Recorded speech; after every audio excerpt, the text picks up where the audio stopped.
ओम श्री गणेशाय नमः। भक्तों, हिंदू कैलेंडर के अनुसार भाद्रपद के कृष्ण पक्ष की अष्टमी को श्री कृष्ण जन्मोत्सव मनाया जाता है, यानी कि जन्माष्टमी कहा जाता है। अंग्रेजी कैलेंडर के अनुसार इस बार 30 अगस्त 2021 सोमवार को 5248वां जन्मोत्सव मनाया जाएगा। आइए जानते हैं भगवान श्री कृष्ण के जन्म के समय 10 महत्वपूर्ण घटनाएं बनी थी, जिसे आकाश में देवता लोग भी देख रहे थे। सबसे पहली घटना है 8वें मनु वैवस्वत के मनवंतर के 28वें द्वापर में श्री कृष्ण विष्णु के 8वें अवतार थे।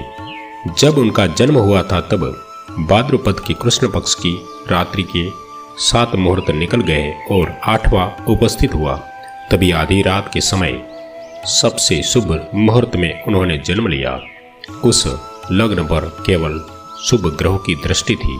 तब रोहिणी नक्षत्र तथा अष्टमी तिथि के संयोग से जयंती नामक योग में उनका जन्म हुआ था। ज्योतिषियों के अनुसार रात 12 बजे उस वक्त शून्य काल था।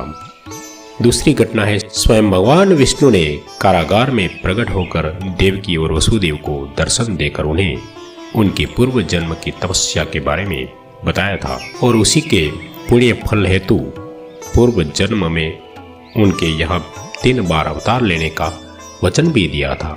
वचन अनुसार विष्णु जी देवकी माता से कहते हैं कि पहले जन्म में वृष्णि गर्भ के नाम से आपका पुत्र हुआ। फिर दूसरे जन्म में जब आप देव माता अदिति थी तो मैं आपका पुत्र उपेंद्र था। मैं ही वामन बना और राजा बलि का उद्धार किया।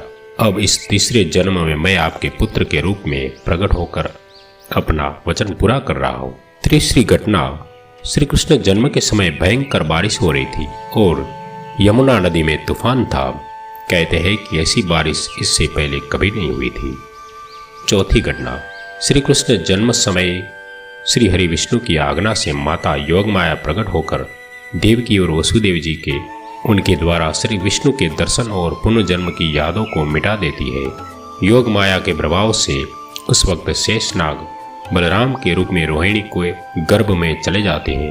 बलराम के जन्म के बाद श्री कृष्ण का जन्म होता है। यह पता चलते ही कंस बालक का वध करने के लिए निकल जाता है। यह देख योग माया अपनी माया से वसुदेव को जगाती है। 5वीं घटना वसुदेव जागते हैं तो वे कहते हैं कि कंस के आने से पहले तुम इस बालक को लेकर गोकुल चले जाओ। वसुदेव बालक को प्रणाम करते हैं और फिर योगमाया से कहते हैं कि मैं जाऊंगा कैसे, मेरे हाथ में बेड़ियां पड़ी है और चारों ओर कंस के पहरेदार भी खड़े हैं। तब देवी माता कहती है कि तुम स्वतंत्र हो जाओगी। गोकुल जाकर तुम यशोदा को यहाँ एक बालक को रखाओ और वहां से अभी अभी जन्मी बालिका को उठाकर यहाँ लेकर आओ। छठी घटना योगमाया के प्रभाव से पहरेदारों को नींद आती है। वसुदेव जी की बेड़ियां खुल जाती है और फिर वे बालक को उठाकर कारागार से बाहर निकल जाते हैं। बाहर आंधी और बारिश हो रही होती है। चलते चलते वे यमुना नदी के पास पहुंच जाते हैं। तट पर उन्हें एक सुपड़ा पड़ा नजर आता है, जिसमें बालक रूप श्री कृष्ण को रखकर पैदल ही नदी पार करने लगते हैं। तेज बारिश और नदी की धार के बीच में गले गले तक नदी में डूब जाते हैं। तभी शेषनाग बाल कृष्ण के सहयोग के लिए प्रकट हो जाते हैं। 7वीं घटना माता यमुना भी प्रकट होकर बाल कृष्ण के चरण छूकर नीचे उतर जाती है और उसके लिए यमुना पार करने का मार्ग बना देती है। 8वीं घटना है वसुदेव जी रात्रि के अंधकार में बाल कृष्ण को लेकर यशोदा मैया के कक्ष में पहुंच जाते हैं। द्वार अपने आप ही खुल जाते हैं। गहरी नींद में सोई यशोदा मैया के पास वे बालक को सुलाकर वहां सोई हुई बालिका को लेकर जाते हैं। पुनः कारागार में जाकर वे बालिका को गहरी नींद में सोई देवकी के पास सुला देते हैं। तब योगमाया प्रकट होकर उनकी बेड़ियां फिर जिसी की तसी कर देती है और कहती है कि हमारी माया से तुम्हें यह सब याद नहीं रहेगा। फिर वसुदेव भी सो जाते हैं। उधर योगमाया के प्रभाव से ही यशोदा और उनके पति नंदराय यह समझते हैं कि यशोदा के यहाँ पुत्र का जन्म हुआ है। 9वीं घटना है बाद में कंस को पता चलता है कि देवती ने फिर एक बच्चे को जन्म दिया है, तो वह कारागार में उसका वध करने के लिए पहुंच जाता है। कारागार में पहुंचकर वह देवकी से पूछता है, क्या यह लड़की है? देवकी कहती है, हाँ भैया, तब वह कहता है कि झूठ, इस बार लड़की कैसे हुई? आकाशवाणी झूठ नहीं हो सकती है। उसने 8वें पुत्र की बात कही थी, फिर लड़की कैसे आ गई? अवश्य लड़का हुआ होगा, कहाँ छिपा दिया है तुमने? तो वसुदेव ने कहते हैं कि जब मेरी आंखें खुली तो मैंने इसी बालिका को देखा है। मैं सत्यवादी हूँ, कभी झूठ नहीं बोलता।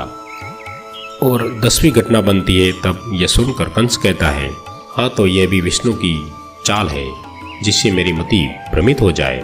चाहे वह कुछ भी कर ले, लेकिन मुझे मेरे लक्ष्य से हटा नहीं सकता है। चाहे किसी भी रूप में आ जाए, वह मेरे हाथों नहीं बच सकता। यह कहकर कंस बालिका को देवकी के हाथों से छुड़ाता है। वह कन्या को एकांत में ले जाकर वह भूमि पर पटक कर मारने ही वाला होता है कि कन्या उसके हाथ से छूटकर आकाश में उड़ जाती है और आकाश में योग माया प्रकट होकर अट्टहास्य करने लगती है।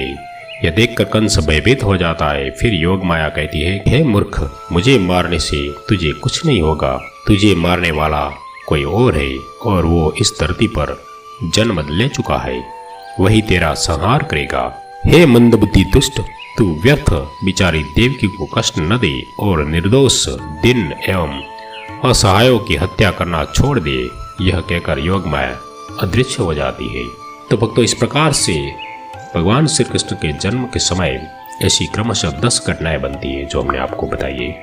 आशा करते हैं आपको वीडियो पसंद आई होगी। कुछ कमेंट है तो कमेंट में लिखिए। वीडियो पसंद आती है तो लाइक जरूर दीजिए, चैनल पर नए तो सब्सक्राइब कीजिए। मिलते हैं ऐसी नई वीडियो के साथ, तब तक के लिए जय श्री कृष्ण।